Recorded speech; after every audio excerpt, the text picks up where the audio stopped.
Karena laki-laki ini ada penyakitnya 3. Yang pertama, tak tahan menengok terbuka ke bawah betis. Asal nampaknya betis orang, error dia. Yang kedua, jadi kalau kalian pakai hijab panjang, kalian tidak sedang menyelamatkan diri kalian, tapi menyelamatkan orang lain. Karena laki-laki ini ada penyakitnya 3. Yang pertama, tak tahan menengok terbuka ke bawah betis. Asal nampaknya betis orang, error dia. Yang kedua, tak tahan menengok terbuka ke atas. Asal nampaknya rambut terbuka, error. Yang ketiga, tak tahan mendengar suara. Asal dengarnya suara lemah gemulai, langsung hang dia. Maka kalian jangan bersuara mendayu-dayu lemah gemulai. Assalamualaikum. Waalaikumsalam. Di mana nih? Visip Unri. Tegas. Yang sudah ngaji tegas. Assalamualaikum. Waalaikumsalam. Di mana nih? Visip Unri. Salah sambung ya? Iya.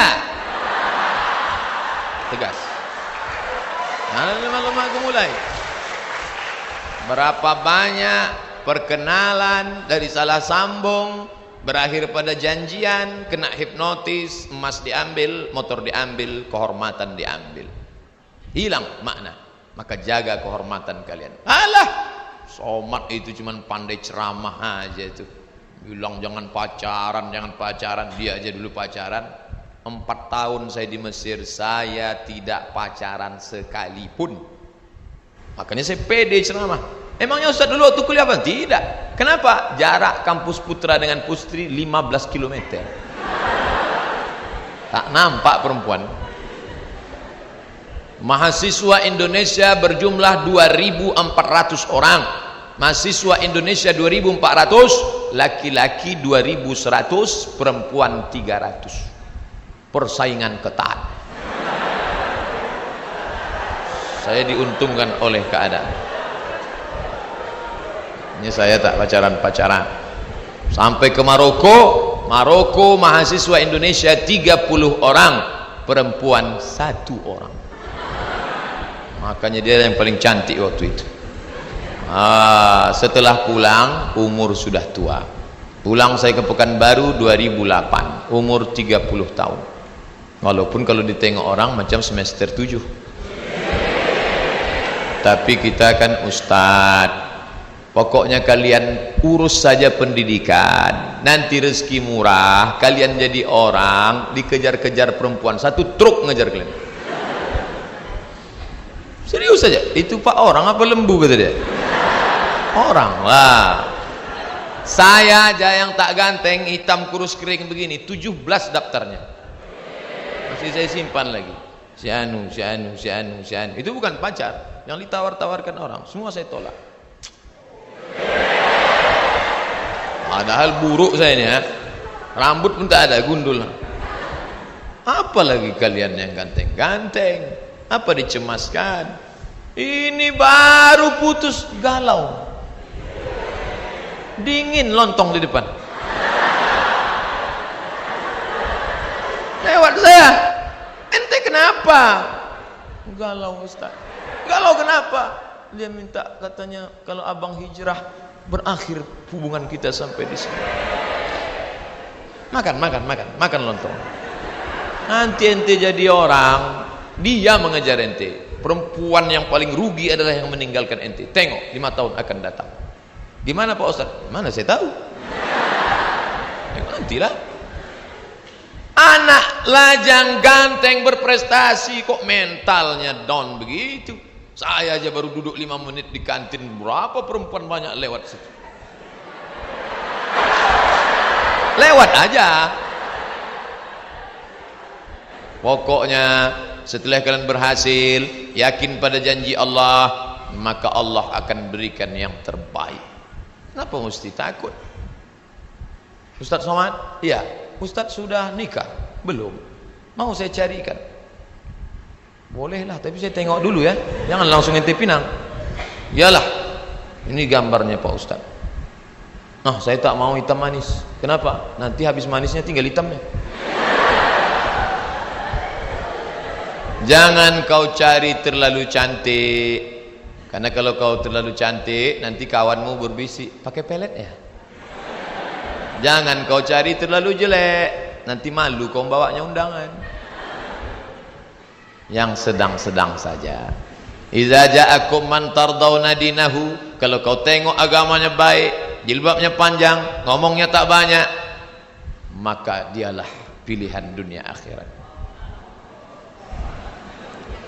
Ustaz, jadi Ustaz yang ini aja ya. Saya pacaran-pacaran ini tak bisa. Jadi gimana Ustaz? Tanya dia, bawa dia ke rumah saya, jumpakan sama mak saya. Nanti kalau cocok, kupinang dengan bismillah. Kalau tak sesuai Pak Ustaz, kalau tak sesuai, bunga bukan setangkai, kumbang bukan seekor. Patah tumbuh hilang berganti, hilang satu tumbuh 1000.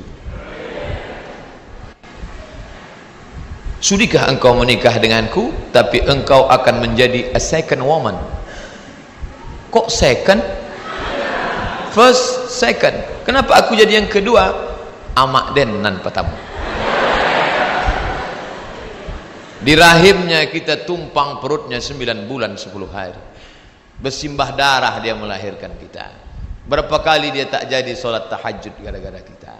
Berapa kali makanan hampir dia suap tak jadi karena tangis kita. Berapa kali dia tak tidur lelap malam gara-gara kita. Tiba-tiba kita bertemu dengan dia, perempuan pujaan hati, belayan jiwa. Setelah dia besar kita dewasa, emak dia siapa, ayah kita siapa, akhirnya kita diikatkan dengan kalimat thayyibah Allah. Lalu kemudian kita merasa, kaulah surgaku, duniaku, akhiratku. Engkau salah mas bro. Seorang anak yang sudah sukses dengan gaji, mobil besar, rumah besar, kebun besar, bini besar. Datang ibu tua renta, nak, aku nggak bisa puasa Ramadan nak. Kata Ustadz Somad, kalau nggak bisa puasa bayar fidyah nak. 1 hari 3 kali makan, fakir miskin 50.000. Mak nggak bisa puasa 2 hari, minjam 100 nak. Apa kata si anak? Tunggu ya mak, ku tanya biniku dulu. Neraka jahanam tempatmu saudaraku. Panas Pak Ustadz, ambil kompor, hidupkan, letakkan tanganmu di atas. Kalau kau sanggup bertahan 5 menit, berarti kau kuat untuk masuk neraka jahanam. Suamimu itu adalah seorang laki-laki yang perkasa di hadapan Allah, tapi dia bersimpuh di hadapan orang tuanya. Kenapa? Ilzam rijlaiha fasammal jannah. Kau urus tapak kakinya, kau dapati surga di sana. Oleh sebab itu, berapa banyak orang berhasil, tapi dia hidup dalam genangan air mata penderitaan karena dulu meneteskan air mata orang tua. Kalau dia hidup sekarang, belikan makanan, belikan pakaian, senangkan hatinya. Kami belum kerja Pak Ustadz, bawakan transkrip nilai mak, ini nilaiku. Dia pun tak tahu IP itu berapa, tapi sudah menyenangkan hatinya. Peluk cium dia. Jangan malu. Cina-cina tua, tak ada lagi rambutnya, dibawa ke mall oleh anaknya, disuapkan. Saya heran, kenapa orang Cina ini di mall Malaysia yang besar Kuala Lumpur banyak orang tua disuap anaknya. Ternyata mereka menganggap orang tua itu hanya hoki lah. Hoki kata dia, memancing rezeki dengan orang tua.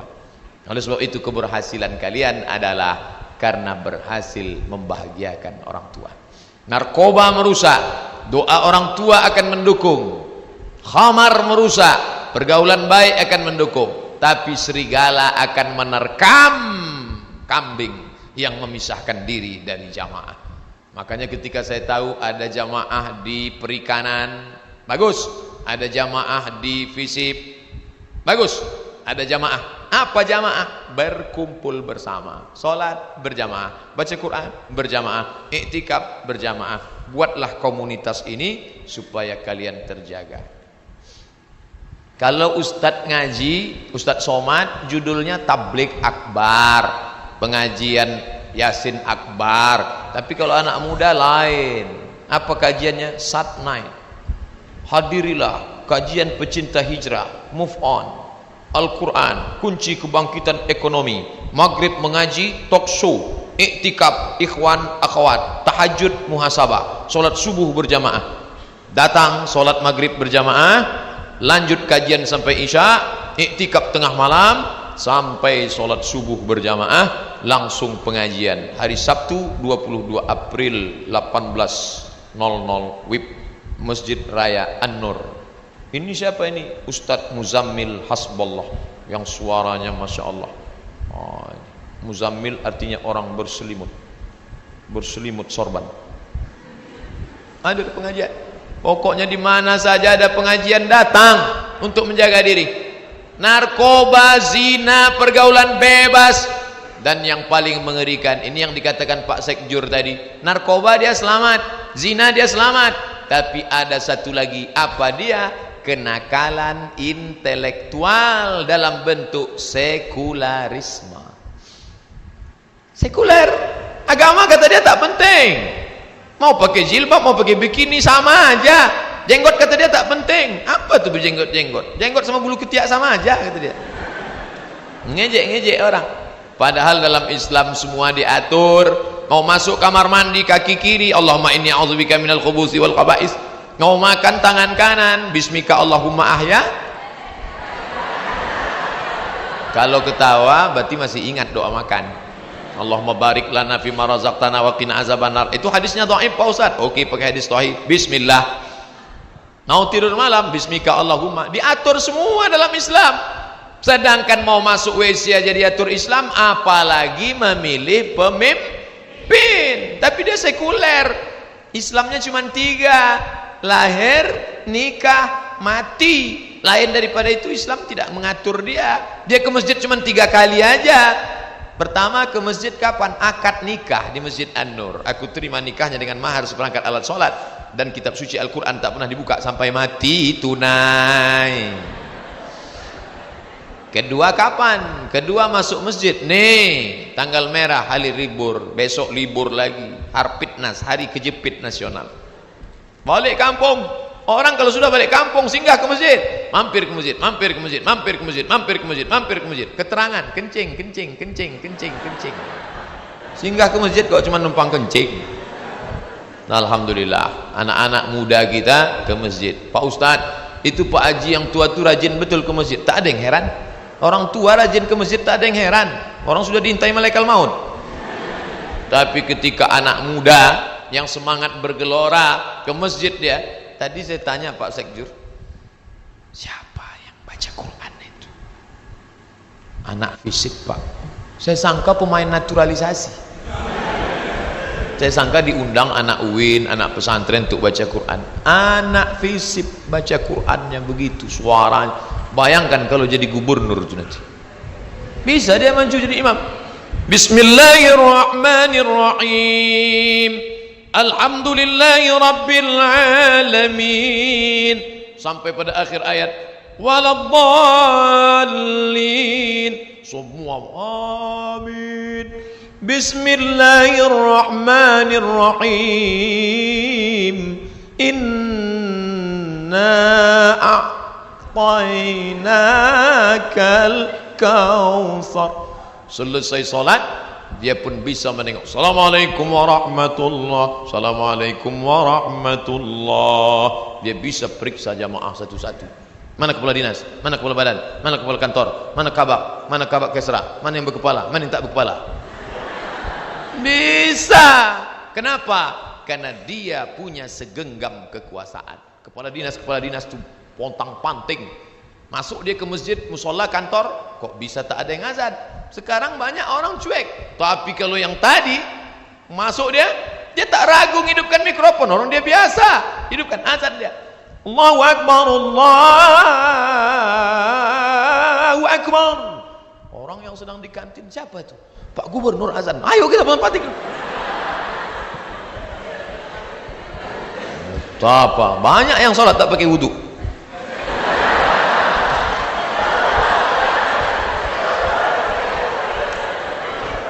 Makanya Islam berhasil karena dengan kekuasaan. Kenapa Islam berhasil di bumi Aceh? Aceh 100% Islam. Kenapa? Karena Raja Aceh itu langsung memegang tampuk kekuasaan. Namanya Merah Silu. Merah Silu, bukan nama Arab. Suatu malam datanglah seorang berjubah, datang dalam mimpinya, meludahi mulutnya. Begitu dia bangun, mulutnya harum semerbak dan bisa dia membaca Al-Quran. betul tidak wallahu alam, dan berubah namanya menjadi Malikul Saleh, Raja Aceh pertama. Itu yang dilihat oleh Ibnu Battuta, seorang explorer muslim dari Maroko.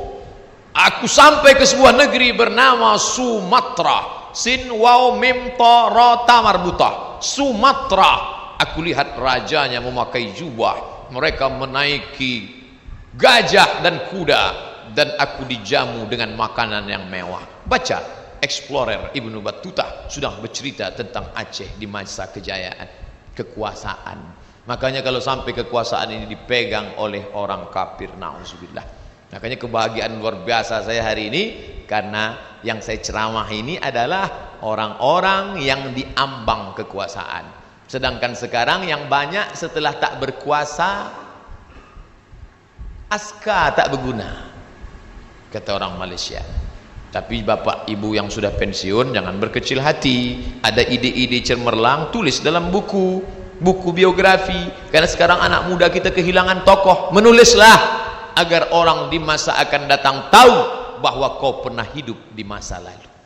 Makanya saya ketemu dengan mantan anggota DPR, mantan wali kota. Bapak ada menulis buku?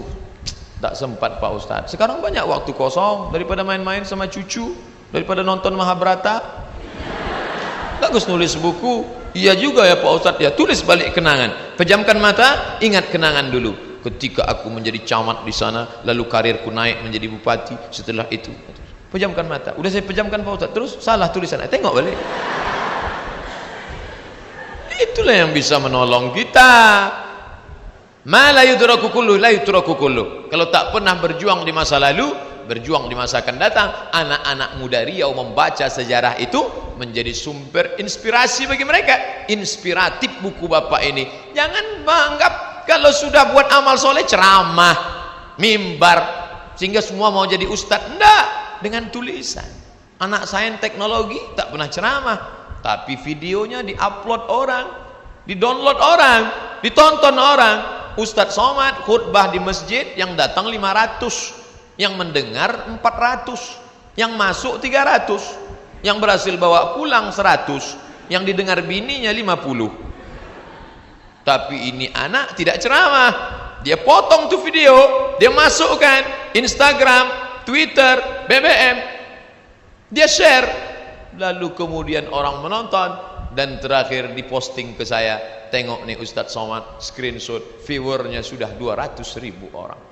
Dia tenang-tenang saja. Inilah multi level marketing yang tak ada putusnya. MLM, mulut ke mulut. Rugi kalau pernah hidup tak pernah mengajak orang ke jalan kebenaran. Ustadz kalau ceramah, bayarlah zakat. Siapa yang tak bayar zakat, neraka jahanam tempatnya. Orang tak dengar. Begitu Ustadz selesai, barakallahu li walakum fil Qur'anil azim. Langsung diambilnya HP, update status. Cepat betul khotibnya.